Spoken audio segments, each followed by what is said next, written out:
Good morning, everyone. Happy Monday.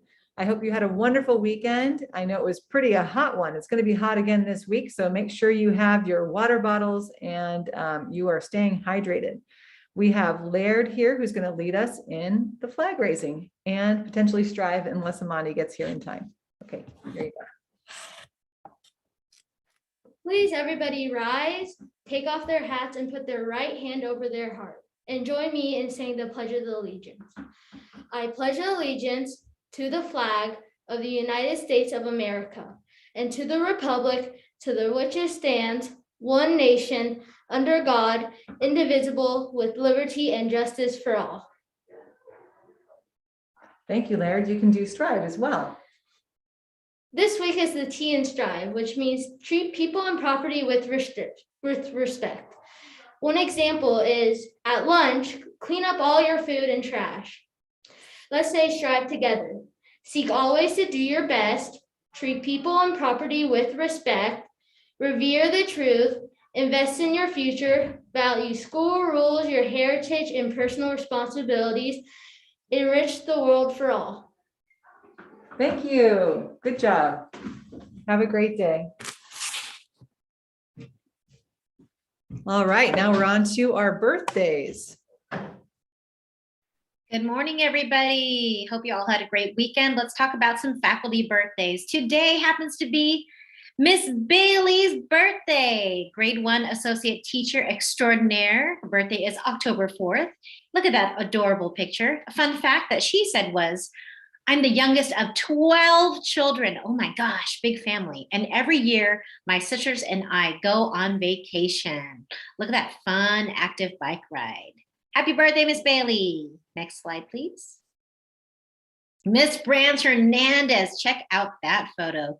Our awesome grade 5 teacher. Her birthday is coming up on October 7th.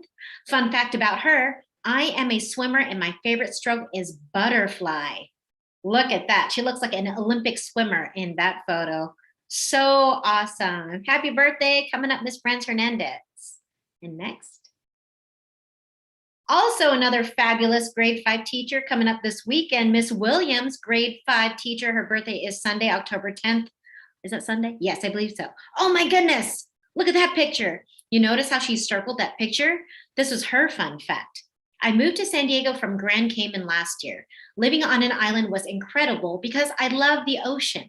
I made many ocean friends, including this stingray and 6-foot moray eel. Very, very cool. So adventurous, all of our teachers. And let's talk about student birthdays. You'll notice in blue, oh my goodness gracious, huge faux pas. Last week, we forgot to mention those first couple of days for those who had birthdays. So Bruno, Eloise, Gotham, Christian, and Andrew, we're so sorry we forgot to talk about you last week. And let's go ahead and celebrate everybody else this week. Everyone can stand if you see your name on here. Rosie, Kyla, Kate, Raina, Samuel, Barrett, Amelia, Annika, and Scarlett. Happy birthday. If you have a way to do this in your class, we can do the wave. If everybody's seated, start on one side, go ahead and go up. Then the rest of you all the way up, do the wave. Happy birthday, everybody. Thank you, Ms. Tran. Now I have a few announcements. This week we have fall break on this Friday. We have a professional development day for teachers, and so there's no school for students. And we also have no school for students or anybody on the 11th to celebrate fall, which is hard to find sometimes here in San Diego. But look for those trees that are changing color and where the leaves fall. Also, I want to let you know that Mila Garcia got 2nd place in her Irish dance competition in LA over the weekend. Congratulations to Mila. For 5th grade, this says 5th grade, grade 5. They're going to be building shelters in the Gooding family courtyard. So down below in front of the library, you're going to see lots of trees and branches and things like that they're going to be working on doing some shelter building. So I know it's very interesting, but you've got to make sure you're not touching their materials because they want to make sure that they can use them for their shelter building project. So I know it's tempting. They'll just be in piles when you're there, but please don't touch them. Thanks so much. Now we've got the Mandarin sentence of the week.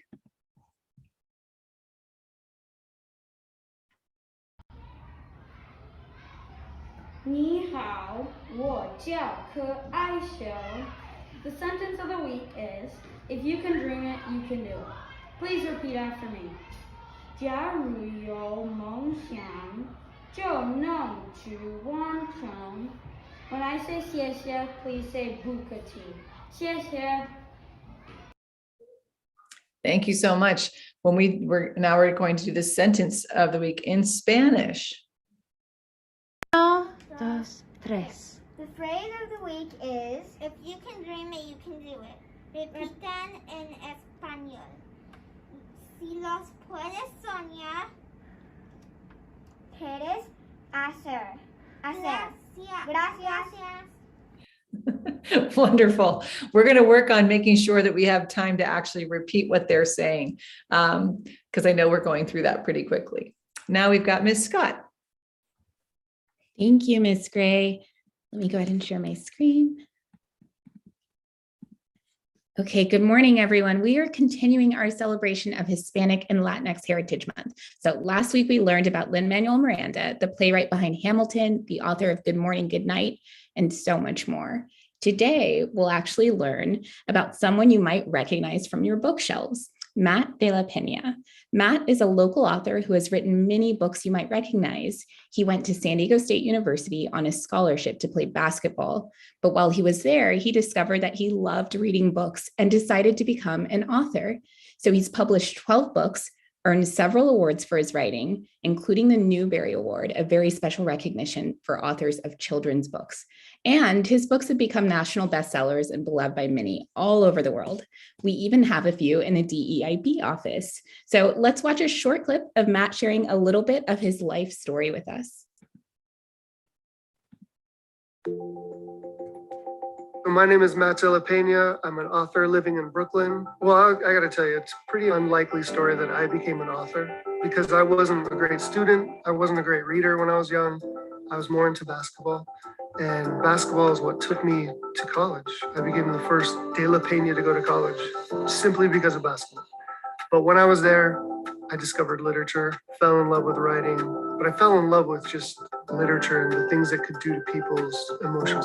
I think So that's just a little bit about his journey to becoming a writer, which I find really inspiring, and I hope you do too.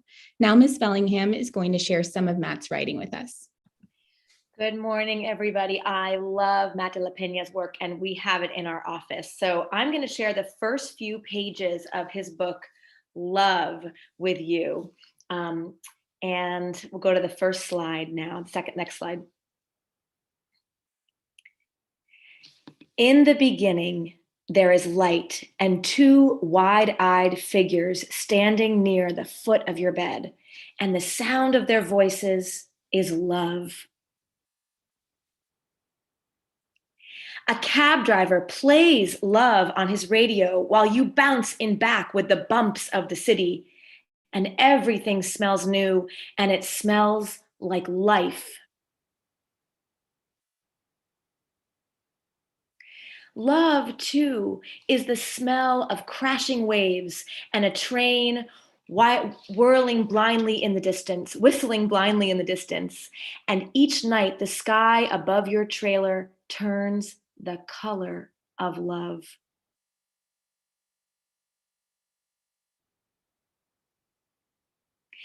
In a crowded concrete park, you toddle towards summer sprinklers while older kids skip rope and run up the slide, and soon you are running among them, and the echo of your laughter is love. On the night the fire alarm blares, you're pulled from sleep and whisked into the street where a quiet old lady is pointing to the sky. Stars shine long after they've flamed out, she tells you, and the shine they shine with is love. So those are just the first few pages of this beautiful book, Love, that we have in our office. But I love this book, and this book makes me wonder, where do you see love? Where do you hear love? Where do you feel love? Where do you taste love? I feel like that's the beginning of a poem. If you write one about love, let me know. I hope you have a lovely week, everybody, and see you all soon.